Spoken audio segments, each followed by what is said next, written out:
Olá, sou Thiago Serra, sou urologista da equipe Veridium. Hoje eu estou aqui com o Dr. Rafael Buta para falar um pouquinho sobre vasectomia. Por favor, Dr. Rafael, se apresente. Eu sou Rafael Buta, sou urologista também da clínica Veridium, e hoje a gente vai conversar um pouco sobre vasectomia, que é um tema que muita gente tem dúvida no consultório.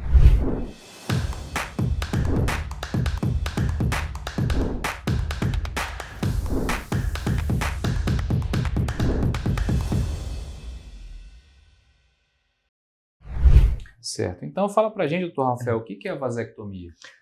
Vasectomia é uma cirurgia para criar a esterilização definitiva do homem, ou seja, torná-lo estéril. E como é que isso funciona? Todo homem tem ali o testículo, onde são produzidos os espermatozoides. Eles são produzidos ali no testículo, amadurecem no epidídimo e saem dessa região, saem do testículo, por um canalzinho. Esse canal que vai levar o testículo até o meio externo. Esse canal se chama ducto deferente ou vaso deferente, por isso esse termo vasectomia. Então a cirurgia consiste em fazer um pequeno orifício, uma pequena abertura na pele da bolsa testicular, de cada lado, identificar esse canal, porque são dois de cada lado, porque um sai de cada testículo. Então a gente identifica esse canal e corta, tira fora um pedaço dele. O que a gente faz com essas duas pontas? Amarra e queima uma para baixo, amarra e cauteriza outra para cima, coloca ali uma camada de músculo entre elas para elas não se encontrarem novamente. Com isso, Thiago, a gente interrompe a comunicação do testículo com o meio externo. Então, os espermatozoides que são produzidos ali, eles não conseguem mais alcançar o meio externo para sair na hora da ejaculação. Isso é a vasectomia. Entendi. É como se a gente tivesse duas cidades, uma ponte ligando entre as cidades e você quebrasse essa ponte. Justamente. Os carros não conseguem mais passar por ali. Entendi. E quais são as principais vantagens dessa cirurgia, Dr. Rafael? A principal vantagem é tornar o homem estéril, sem a necessidade de usar algum outro método contraceptivo.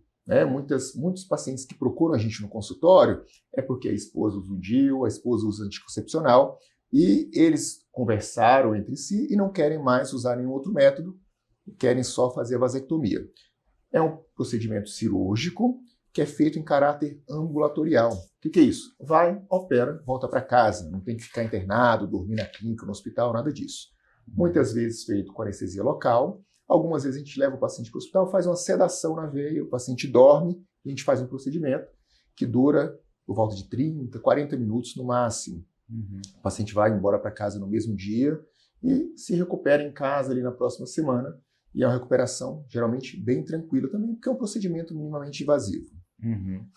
Entendi. Você comentou então que seria um procedimento que a gente faz normalmente no hospital e tudo. Além desse ambiente, do ambiente hospitalar, é possível ser feito em outro local?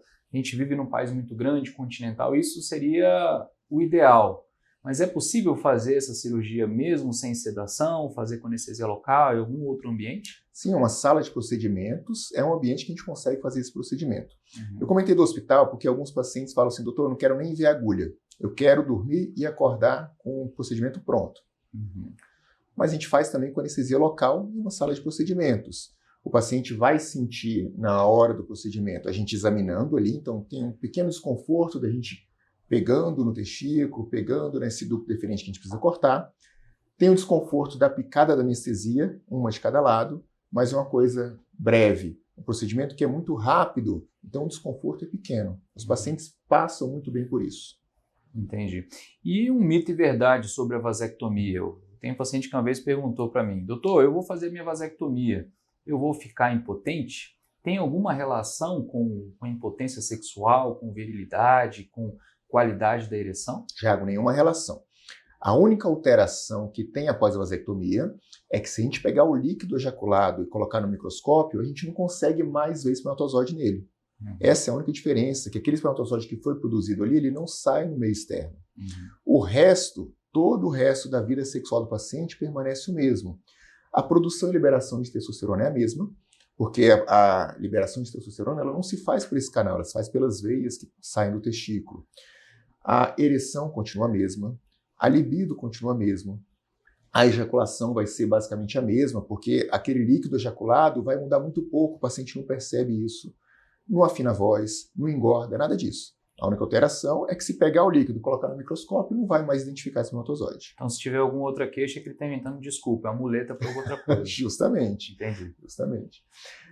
É importante a gente falar, nenhum método contraceptivo é 100% garantido. Tá? Todo método pode falhar. A gente vê aí na mídia, muitas vezes, a criança que nasceu segurando um DIU, ou engravidou, a mulher estava tomando anticoncepcional, a camisinha furou, o coito interrompido não deu certo. Todo método tem falha. Laqueadura tubária tem falha, anticoncepcional oral tem falha. A vasectomia também pode falhar. Isso eu tenho que deixar muito claro aos pacientes no consultório. Na literatura, de cada 2.000 homens que são operados, pode acontecer uma que a gente chama de reversão espontânea. Aquele canalzinho que a gente separou, a natureza consegue juntar de novo e pode passar de novo o espermatozoide. É muito raro isso acontecer, mas para aquele cara que aconteceu, aconteceu. Então eu sempre falo, é muito seguro, é quase 100% garantido. Só que existe uma taxa de recanalização espontânea, muito pequena, mas existe. Outra coisa que eu acho que é importante a gente falar também, que logo após a vasectomia, é importante o paciente fazer o controle do espermograma, né? Porque às vezes o paciente faz o procedimento cirúrgico, faz a vasectomia e já começa a ter relações sem proteção. Só que a gente não pode esquecer que ainda fica espermatozoide viável naquele caminho, né? Naquele outro lado da ponte ainda tinha carro andando. Então o paciente começa a ter relações sexuais sem ter feito um controle do espermograma e acaba engravidando. Então, justamente, a chance de engravidar nos dias seguintes à vasectomia é a mesma de que se não tivesse feito a vasectomia. E então a falha do método pode também estar relacionado a uma desobediência do paciente quanto às orientações ou também uma falha de comunicação entre o médico e o paciente. É muito importante a gente falar sobre esse ponto, né, Rafael? Sim, sim. A vasectomia é um método seguro.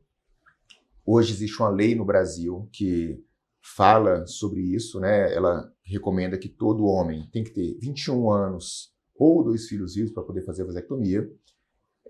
Tem que esperar 60 dias entre ele manifestar o desejo de operar e realmente operar, que é um tempo que ele vai pensar com as informações que a gente dá ali no consultório, as informações técnicas, ele vai pensar se é isso mesmo que ele quer para a vida dele. Mas mesmo assim, Thiago, mesmo com todo esse trajeto, todas essas informações, tem gente que ainda se arrepende de fazer a vasectomia. Na sua experiência, como é que você vê, como é que você aborda esse paciente que fez uma vasectomia e se arrependeu? Tá. Quando a gente propõe a vasectomia para alguém, a gente propõe como um método definitivo. Mas a literatura mostra que até 6% desses pacientes que fizeram vasectomia, em algum momento da vida, vão querer ter filhos novamente. E uma das formas dele voltar a ter filhos é revertendo a vasectomia. Então, muito importante que essa pessoa que deseja aumentar a sua prole depois de uma vasectomia, busque auxílio de um urologista, de preferência o que tem especialidade em andrologia, para buscar a melhor alternativa. Se ele vai reverter essa vasectomia ou se ele vai puncionar o epidídimo, que é onde esses espermatozoides são armazenados, porque o testículo continua produzindo espermatozoides, só que ele não consegue chegar até o ejaculado, ele não consegue sair do corpo do homem.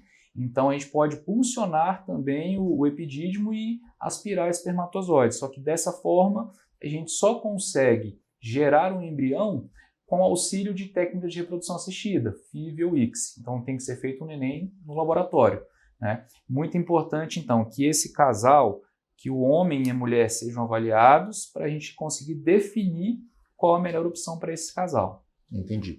E a reversão de vasectomia é um procedimento simples igual a vasectomia? Não. Quebrar sempre é muito mais fácil do que construir, né? Então, quando você destrói, quando você interrompe essa passagem do espermatozoide, é um procedimento bem mais simples. Já a reversão, a gente reconstruir esse ducto que está interrompido, é um procedimento mais complexo, que a gente consegue uma melhor taxa de sucesso quando a gente utiliza microscopia, a gente utiliza um microscópio para conseguir fazer o pontinho, que faz os pontos que fazem a conexão desses dois tubos que estavam interrompidos. Poucos profissionais têm o treinamento adequado e dominam bem essa técnica cirúrgica para conseguir bons resultados que chegam a números muito próximos a 80%. Então, Eu já ouvi falar, mas reversão de vasectomia é impossível. Não, não é impossível. E tem uma taxa de sucesso razoável. Aproximadamente 80% dos pacientes com menos de 10 anos de cirurgia têm sucesso quando é submetido a esse procedimento. Então é importante também o tempo. Sim, a gente sabe que quanto maior o tempo do paciente vasectomizado, quanto mais tempo ele tem do início da obstrução, maior o tempo, menor a chance. Isso aí é inversamente proporcional. Entendi. Tá ok. E qual a vantagem que você vê na reversão de vasectomia com relação aos outros métodos de fertilização assistida? Então, todo método de reprodução tem as suas limitações, né? A gente sabe que todo ciclo a gente vai ter uma taxa de sucesso de gestação em torno de 40%. Então, se o paciente ele tem indicação de reversão de vasectomia, todo mês aquele casal vai ter chance de engravidar. Então, alguns trabalhos mostram que se o paciente tem indicação, se a parceira não tem já uma indicação de terapia de reprodução assistida, muito provavelmente esse casal vai engravidar gastando menos. Então, eu acho que esse é um dos principais pontos que o urologista deve bater, porque todo método de reprodução assistida tem um custo considerável, né? E se você consegue reverter essa vasectomia, você consegue oferecer a esse casal uma oportunidade todo mês. Todo mês a mulher menstrua, todo mês a mulher ovula, né? E ela vai ter essa chance de gestação. E, Tiago, você falou que a cirurgia é mais complexa do que a vasectomia em si. Quando você vai fazer a reconstrução, né, a recanalização desses ductos, a reversão da vasectomia, como é que funciona? Tem que ser em hospital? Tem que ser internado? Como é que é o pós-operatório? Então, se é em hospital, se é internado, isso depende muito de qual vai ser a anestesia proposta, tá? Mas o mais importante é que o local da cirurgia consiga oferecer ao menos o microscópio, para a gente conseguir fazer a cirurgia microscópica. Usando o microscópio, a gente consegue aumentar de forma significativa o resultado favorável, né? E não é só o procedimento, Rafael, que é o importante, porque operar, grande parte dos urologistas vão conseguir fazer esse treinamento, mas é muito importante que faça com uma pessoa que está habituada a fazer isso, porque existem alguns detalhes no pós-operatório que cada médico assistente vai passar para o seu paciente de forma individualizada. Como é que vão ser esses cuidados, quais cuidados devem ser tomados para cada paciente. Então, existem manhas e detalhes que o especialista vai conseguir orientar o seu paciente de forma adequada. E a partir de quanto tempo ele vai ser considerado fértil novamente? Então, depende muito de cada paciente. Eu já tive paciente com 1 mês depois de cirurgia, já tinha uma avaliação seminal normal, um espermograma normal. Mas a gente só fala de fertilidade não é pela avaliação seminal, não é pelo espermograma. O critério de infertilidade é aquele casal que tem relações sexuais frequentes e depois de 1 ano o neném não aconteceu. E quando a mulher tem mais de 35 anos, a gente espera até 6 meses. Então, talvez não seja esse o ponto, não é a questão da fertilidade, mas o paciente tem a possibilidade de gestação já logo após a cirurgia. Na grande maior parte dos pacientes, logo após 1 mês de cirurgia, esse paciente já está ejaculando espermatozoides. Mas o que acontece é que grande parte deles, por ter ficado obstruído durante um período, durante um tempo razoável, existe uma safra aí de espermatozoides que estão vindo com algumas alterações. Então, pode ser que esse paciente demore um pouquinho mais para engravidar. Aí depende de cada caso. Entendi. E você é uma autoridade nesse assunto, né? Você tem uma grande experiência em reversão de vasectomia e tratamento de casais inférteis. Quais são as recomendações que você dá para um casal que está buscando a reversão de vasectomia? Primeiro, Dr. Rafael, é saber se ele tem indicação de reversão ou não. Eu sempre trabalho com meus casais como se cada casal fosse único, porque eu já reverti vasectomia de casais que a princípio não teriam indicação de reversão. Por exemplo, era um casal que por motivos religiosos eles desejavam fazer a reversão de vasectomia. Eles se encontravam no pecado, segundo eles, né? E a mulher já com 42 anos, uma idade já maior para quem está buscando aumentar a prole, então grande parte dos colegas contraindicariam a cirurgia, mas eu entendi qual era a dor dele, né? A dor dele, na verdade, é claro que o desejo de ter filhos era uma das dores, mas a maior dor dele era viver no pecado. Então, para ele, a reversão da vasectomia era um fato de libertação. E nesse caso a gente conseguiu fazer as duas coisas. A gente reverteu a vasectomia e esse casal ainda teve filhos. Legal. Então, a princípio, um casal que não teria indicação, né? E por dois motivos, né, a gente conseguiu, digamos assim, matar dois coelhos com uma cajadada só. Tá?